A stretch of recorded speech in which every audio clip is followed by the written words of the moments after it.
భారతీయ ఛానల్కి స్వాగతం. జై శ్రీరామ్. ఇజ్రాయెల్కి లెబనాన్ హెజ్బుల్లా తీవ్రవాదులకి తర్వాత మొన్నటిదాకా హమాస్ వాళ్ళని మొత్తం మట్టి కల్పించేసినట్టున్నారు. హమాస్ గాజా స్ట్రిప్లోనూ ప్యాలెస్టైన్లో ఉండే హమాస్ వాళ్ళని మొత్తం ఎలిమినేట్ చేసేసారు. నెక్స్ట్ ఏమో హజిబుల్లా లీడర్షిప్ మొత్తాన్ని లేపేశారు. హజిబుల్లా చాలా స్ట్రాంగ్, అంటే వాళ్ళ నంబర్స్ ఎక్కువ, 150,000 మంది టెర్రరిస్టులు. అంటే మనం టెర్రరిస్టులు అంటాం, వాళ్ళేమో దేశ రక్షణ కోసం ఉండే యోధులు అనుకుంటారు. అది పాయింట్ ఆఫ్ వ్యూ. బట్ ఆ 150,000 మందిని చంపలేదు, కానీ వాళ్ళ టాప్ లీడర్స్ అందరినీ కూడా చంపడం కానీ నిర్వీర్యం చేసేసారు. ఇంజర్డ్, టోటలీ నడవడానికి పనికిరాని స్థితిలో ఉన్నారు. ఈ మధ్యకాలం వాళ్ళ మిసైల్స్, అదే మన డ్రోన్స్ అది ఆపరేట్ చేసే చీఫ్ ఒకడు ఉన్నాడు. వాడి పేరు హసాన్ నజరుల్లా. వాడిని కూడా ఇజ్రాయెల్ వాళ్ళు వాళ్ళ బంకర్ పెనిట్రేటింగ్ బాంబ్స్ వేసి వాడు బంకర్లో ఉండగా చంపేశారు. బంకర్ అంటే కాంక్రీట్, సిమెంట్ కాంక్రీట్, ఒక అడుగున్నర కాంక్రీట్ ఉంటుందండి. దాని రూఫ్ టాప్, అది అండర్ గ్రౌండ్ ఉంటారు. అలాంటిది మామూలుగా బాంబింగ్లో అయితే కూడా ఏమవుద్దండి. కాకపోతే వీళ్ళు టార్గెటెడ్గా ఆ బంకర్ బ్లాస్టింగ్ బాంబ్స్ వేసి వాడిని చంపేస్తారు. సో దీన్ని చూసి వాళ్ళు ఇంకా లెబనాన్ తాలూకు ఫోర్సెస్, అంటే టెర్రరిస్ట్ ఆర్గనైజేషన్ హెజ్బుల్లా, వాళ్ళంతా కూడా డిమోరలైజ్ అయిపోయి ఉన్నారు, భయంతో వణుకుతున్నారు. ఇజ్రాయెల్ ఎక్కడ కూడా ఎలా కూడా వాళ్ళకి అర్థం కాదు.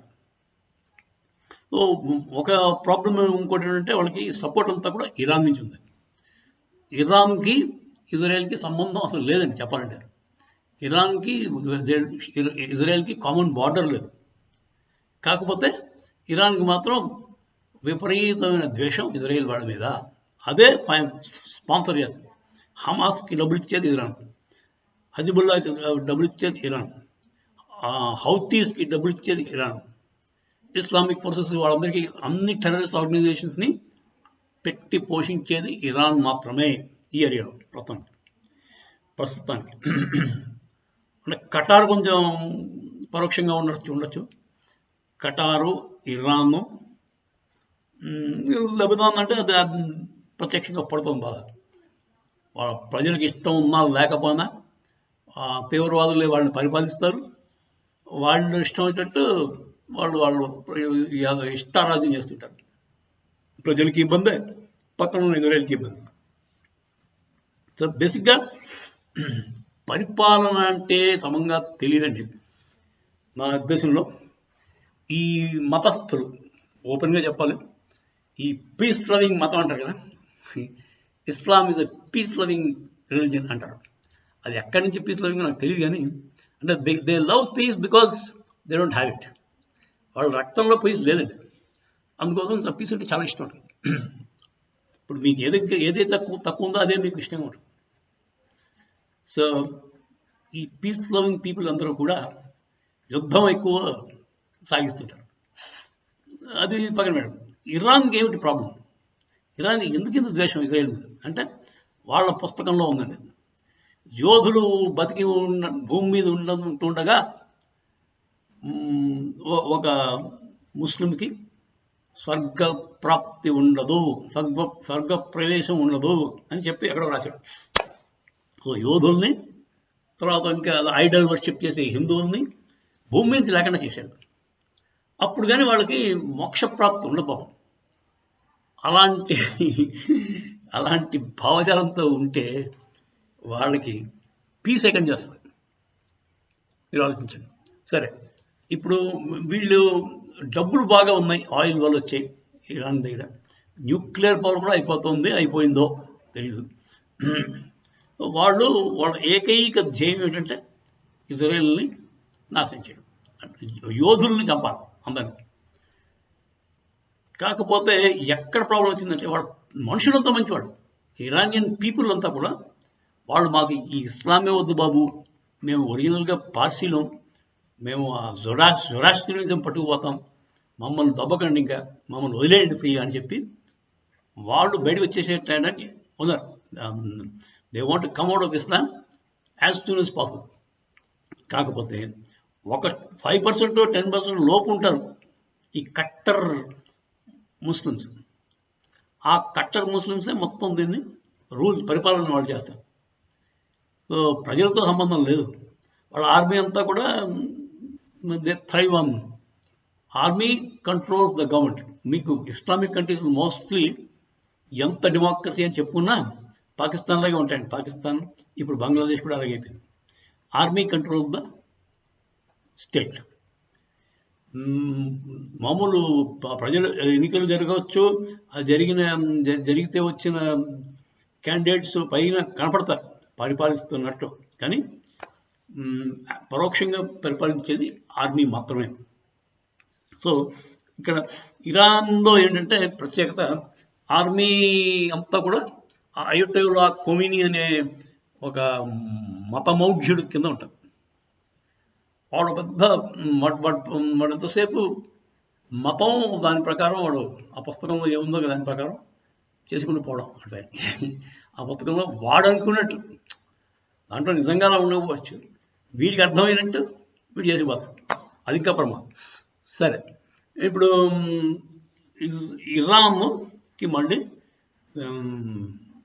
2 రకాల ప్రాబ్లమ్స్ వచ్చాయి. ఒకటి, హజిబుల్లా చీఫ్ని చంపేశారు కనుక ఇరాన్ చీఫ్, అదే అయోటోలా ఖొమైనీ ఉన్నాడు కదా, ఎవడైతే మేజర్ ప్రాబ్లమాటిక్ గై, వాడు కూడా భయంతో వణికి, వాడు ఎక్కడున్నాడో ఎవరికి తెలియకుండా అండర్ గ్రౌండ్ వెళ్ళిపోయాడు, దాంకున్నాడు. ఇది కొంచెం మంచి పరిణామమే. కాకపోతే వాడు చేయవలసిందల్లా చేస్తున్నాడు. ఆర్మీని డిప్లాయ్ చేసేట లెబనాన్కి ఇరానియన్ ఆర్మీ డైరెక్ట్గా ఇప్పుడు దిగబోతుంది. అంటే ప్రత్యక్షంగా Iran will be enter into war with Israel. అప్పుడు వాళ్ళ సత్తా తెలిసిపోతుంది. ఇజ్రాయెల్తో పెట్టుకుంటే 2-3 రోజులు జారినాడు. ఇజ్రాయెల్ పెడితే 2 to 3 days సరిపోతుంది ఈ డైరెక్ట్ వార్లోకి. ఈ టెర్రరిస్ట్ అటాక్లు అన్నారా, అది మరి అది రావడం కష్టం అండి. రోజు జరుగుతూనే ఉంటాయి, దాన్ని మనం అరికట్టలేము, ఆపడం కష్టం. సో అది one good thing is Iran డైరెక్ట్గా వాళ్ళ ట్రూప్స్ని లెబనాన్లో దింపింది. ఇప్పుడు మనం కథ రసపట్టులోకి దిగుతుంది, చూడాలి ఏం జరుగుతుందో. సరే, ఇది ఇప్పుడు లెబనాన్ బీరూట్ ఒకప్పుడు అంటే స్వర్గధామం ఉండేది. 1950s ఆ టైంలో అదొక స్వర్గధామంలో ఉండేది. అప్పటికి ఓన్లీ 30% ముస్లింలు ఉండేవారు, 60% ఏమో క్రిస్టియన్ కమ్యూనిటీ ఉండేది. వీళ్ళు మెల్లమెల్లగా రెఫ్యూజీస్ కింద ప్యాలెస్టైన్ నుంచి అక్కడి నుంచి వచ్చి వీళ్ళ సంఖ్య పెంచుకున్నాక వాళ్ళ సంఖ్య తగ్గించారు ఎలాగోలాగా, మరి భయపెట్టి బెదిరించి పారిపించేలా చేశారు. దాంతో వీళ్ళు డెమోక్రటిక్గా పవర్లోకి వస్తారండి. ముందు రావడం ఎలక్షన్స్లో గెలిచేస్తారు. మన ఓవైసీ గారు ప్రైమ్ మినిస్టర్ అయిపోతే మన పరిస్థితి ఏముంటుందో మీరు చూసుకుని ఆలోచిస్తుంది. అలాగైంది. అక్కడ మెల్లిగా హజిబుల్లా వాళ్ళు పవర్లోకి వచ్చారు. రాగానే లిబరల్స్, లెఫ్ట్ లిబరల్స్ ఉంటారు కదా, మా పాపం మంచిగా వీళ్ళ గురించి, ఇస్లామిస్ట్ గురించి మాట్లాడుతుంటారు. మన వాళ్ళలో కూడా చాలామంది ఉన్నారు. వాళ్ళు ఇస్లాం అంటే చాలా మంచి మతం, మనం వాడిని పూషించకూడదు, హిందూయిజంలో తేడా ఉంది అని మన వాళ్ళే అంటుంటారు. అలాంటి వాళ్ళు ముందు లేపేస్తుంటాడు. ఆ లిబరల్స్ అందరినీ కూడా నరికి అవసరం పెడతారు. ఆ తర్వాత వాళ్ళ పవర్స్ కంప్లీట్గా వాళ్ళు చేజిక్కించుంటారు. చేజిక్కినాక ఇంకా వాళ్ళ అరాచకం సాగుతుంది. రాజ్యం పరిపాలన అనడానికి లేదు, అరాచకం కొనసాగుతుంది. అదే ప్రతి ఇస్లామిక్ కంట్రీలో జరిగే ప్రక్రియ ఇప్పటిదాకా. సో వాళ్ళకి ఏదో ఖలీఫేట్ స్థాపిద్దాం అంటే, ఖలీఫా రాజ్యం స్థాపిద్దాం, మొత్తం ప్రపంచం మొత్తానికే టర్కీలో ఉంటాడు మా ఖలీఫా, వాడు మొత్తం ప్రపంచాన్ని రూల్ చేస్తాడు అన్న డ్రీమ్ నిజమైతే, కానీ నిజమైతే ఇంక మీరు ఇమాజిన్ చేసుకోండి, ప్రతి దేశం ఒక పాకిస్తాను, ఒక ఒక లెబనాను, ఆ లెబనాన్ ఎలా నాశనం చేశారో మీకు చెప్పాను కదా. Beirut was a beautiful place at one time. Beirut was a place of అంటే ultimate destination for everybody. France, England వాళ్ళందరూ కూడా టూరిస్టుల కింద బీరూట్ వెళ్ళారు లెబనాన్లో. ఇప్పుడు ఎవరండి? So that is what happens when a country becomes Islamic. Islam is Islamophobia అంటారు, కానీ it is a genuine reason to fear Islam. Islam is to be feared. Any sensible being should be scared of Islam. Actually, Islam religion lo unna valle they are fed up with Islam.